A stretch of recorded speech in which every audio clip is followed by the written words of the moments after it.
I hadn't slept in 72 hours when I stepped out of the car in front of the Grand Hyatt. The valet hesitated for a split second, long enough to notice the red dust on my boots, the creases in my tactical pants, the fact that I didn't belong here. I handed him the keys. "Keep it close," I said. He nodded, pretending to understand. The lobby door slid open, cold air hitting my face. Marble floors, soft lighting, expensive smells, hushed voices moving strategically. I walked across the polished floor. My reflection followed, hair pulled back tight, no makeup, eyes that hadn't blinked properly in hours, boots still caked with red dirt from a place I wasn't allowed to name. 72 hours of encrypted traffic, decisions that couldn't be undone. I checked my watch. I was late.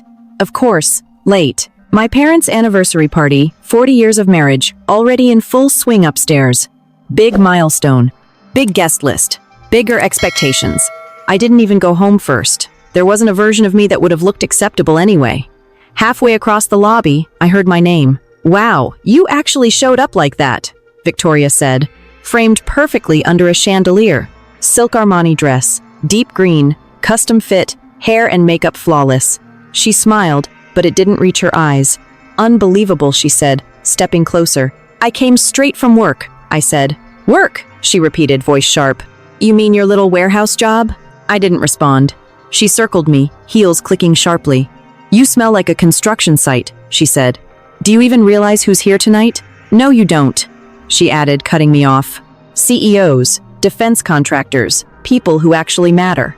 I glanced at the elevators. "I'm not here for them." She stepped in front of me.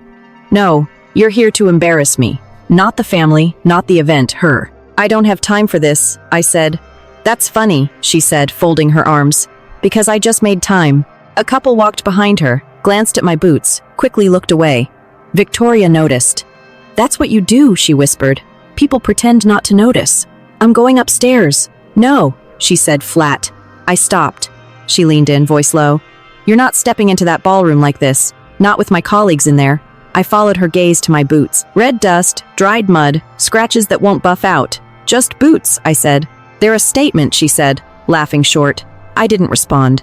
She reached for a passing glass of red wine, took a slow sip, eyes on me like she had an idea. "You know what you look like?" she asked. I didn't answer. "Staff, the kind that comes in through the back door. Actually, that's exactly where you should go." I felt it before I saw it. A flick, a wet, sharp impact on my boot. Wine mixed with spit, sliding over the leather, cutting through the dust, dripping onto the marble. For a moment, everything went quiet. Victoria leaned in, whispering, "Take off those cheap boots, or use the service entrance." A pause, then softer. "You're the stain in this family." She leaned back, smiling again. I didn't move. I reached into my pocket, pulled out a white handkerchief, folded, clean. Bent down, wiped the front of my boot slow, careful. 2 passes, red smear gone. I straightened.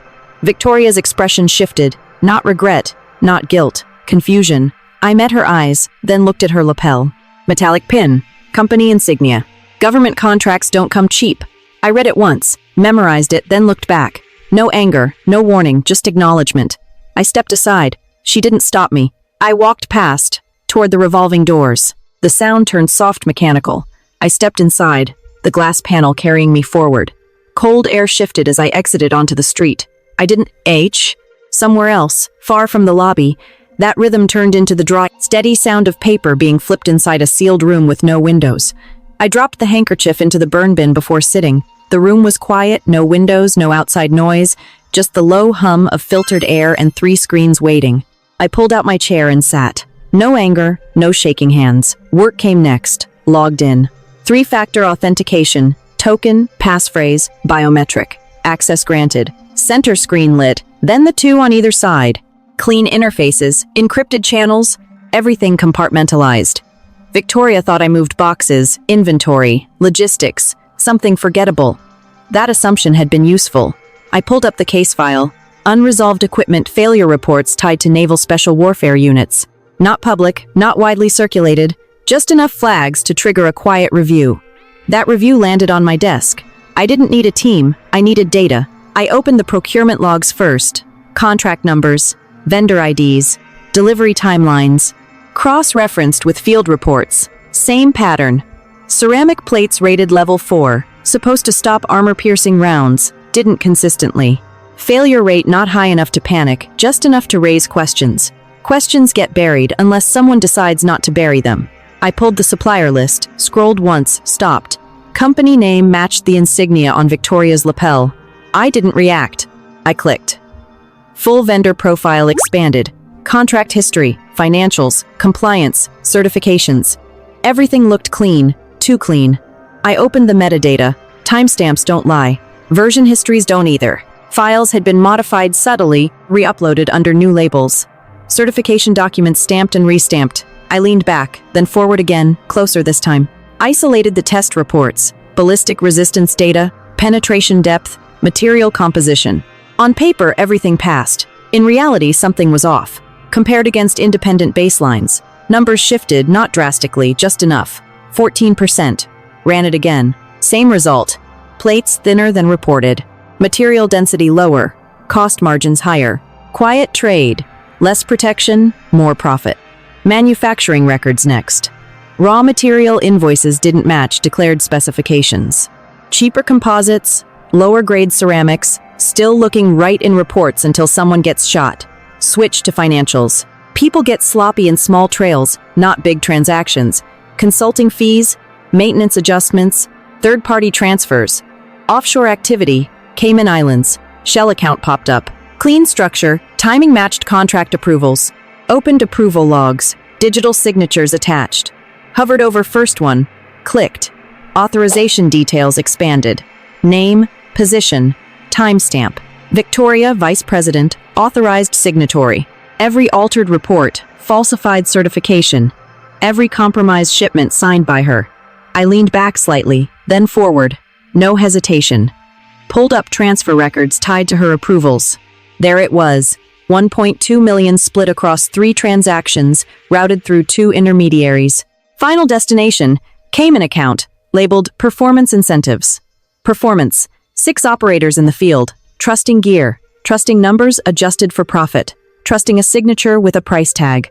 Opened the incident report tied to the highest risk failure, 7.62mm round, close range, plate compromised.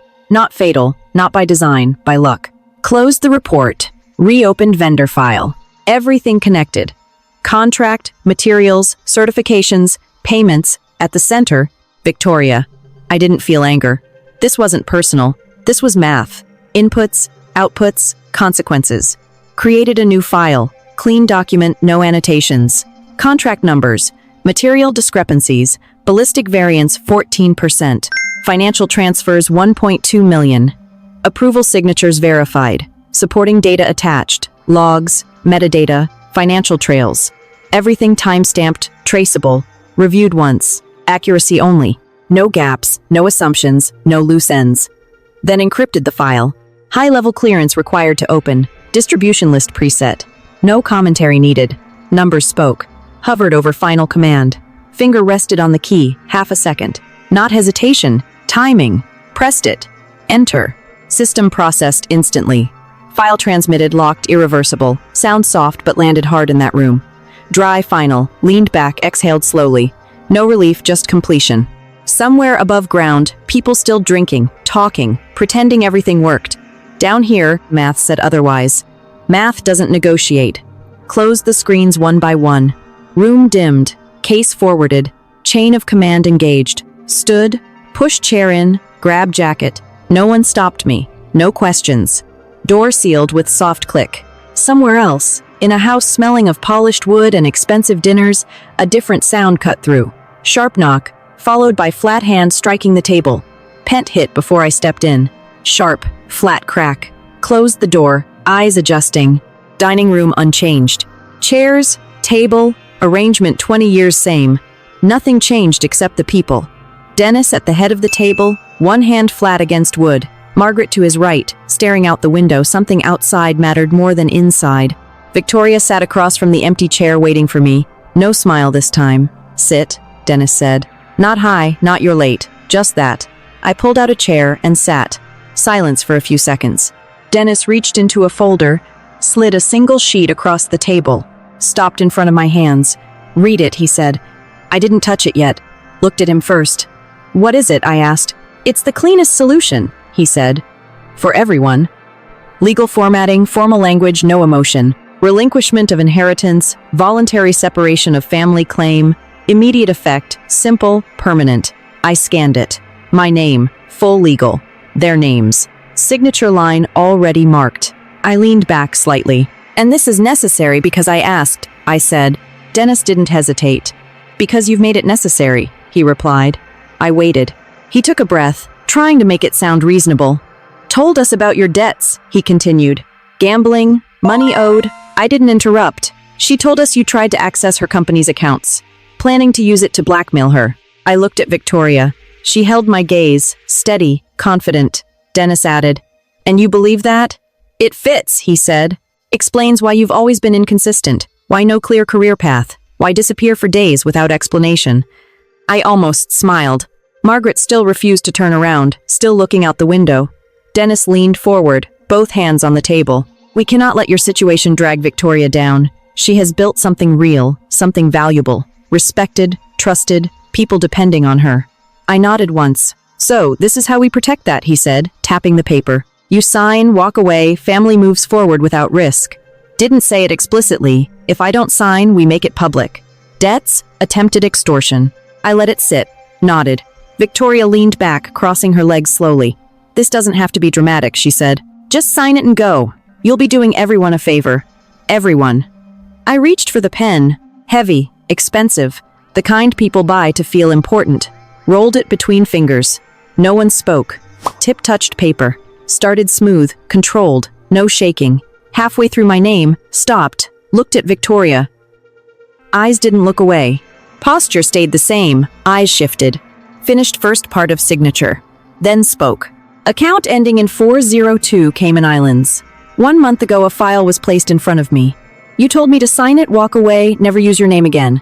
You got what you asked for. Now, you don't get to speak. Her pupils tightened, jaw locked for a fraction of a second. Dennis looked between us. What is she talking about? No answer. Victoria's eyes stayed on mine, calculating. I finished my signature. Clean, complete. Set pen down carefully. Rolled slightly, dropped with sharp click. Dennis picked it up immediately, scanning. Margaret didn't turn. Victoria silent but tense. I stood. Chair slid back quietly. I assume that's everything I said? Dennis nodded. Yes. Final. Adjusted sleeve. Turned toward door. Elena, Dennis called. I stopped. For what it's worth, this is the best outcome for everyone, he added. Nodded once. Walked out. Hallway longer, quieter, cleaner, like something removed. Behind me, pen unclaimed, useless. Somewhere else, far from that house, glass met glass, sharp, bright clink. Celebratory. I set it down before anyone could toast. 1 month later, Military Convention Center, dressed as luxury venue. Flags positioned, lighting highlighting every important face. Victoria loved control. Walked through main entrance, no rush, no hesitation. Class A, uniform, pressed. Every line, coat buttoned, rank hidden. People glanced. Some recognized, most didn't. Worked. At far end, Victoria on stage. Commitment to national security beyond profit. Voice steady, controlled. Applause. Eyes scanned room. I kept walking. Back corner, good sightline, easy exit. Victoria continued. Every contract represents trust, honored with integrity. Applause again. VIP table. Dennis smiled. Margaret calm and proud. Victoria glanced toward me briefly. Recognition flickered. 2 security guards appeared at sides within seconds. Efficient, quiet, positioned near me. Stay in this area, one said politely but firmly. I nodded. Second guard slightly left, blocking angles. Stayed put. Speeches, applause, laughter. Room warm, controlled, predictable. Checked watch. 1959. Victoria raised glass to progress. Responsibility. Trust. Crowd, lifted glasses. Reached into pocket, pulled out phone. Encrypted file, pre-addressed, ready. Time flipped. 2000 hours. Pressed send. System processed subtly. File done. Locked phone. Looked up. Lights flickered once, twice. Confusion, not panic. Flash of white light on stage. Cameras and crowds stunned. Doors broke inward. NCIS agents in black windbreakers moved first. Clean formation. Eyes scanning. identifying targets. Behind them, SEAL team in full kit. Weapons low but ready. Room froze. People stepped back automatically. CEOs, politicians used to being in charge, suddenly remembered they weren't. Drinks dropped. Victoria still on stage, smiling. 2 seconds later, reality caught up. She set glass down, adjusted posture, stepped forward as if to welcome guests. "I'm sure there's a misunderstanding," she said. Commander Hayes stepped forward. Posture, presence, alignment. Victoria extended hand. He didn't stop, didn't slow, didn't look at her. Hand dropped. Room shifted. Not when doors broke, but now. Hayes moved straight toward me. Guards stepped aside. No hesitation. 300 people watched every step. Victoria turned slowly behind him, trying to catch up. Hayes stopped in front of me. Different dust, different field. Snap to attention, clean salute. Room heard it. Everything quiet enough to carry. Behind Hayes, the team adjusted positions, covering angles, securing exits, controlled, standard. Hayes spoke again. Report complete. All target accounts frozen. Protocol executed. No hesitation, no uncertainty. I returned the salute. Short, clean, acknowledged. "That was fast," I said. "Had a head start," he replied. One NCIS agent moved forward, pulling out a tablet. Victoria stood halfway between stage and aisle. No smile, just still. Dennis pushed chair back hard, floor hit.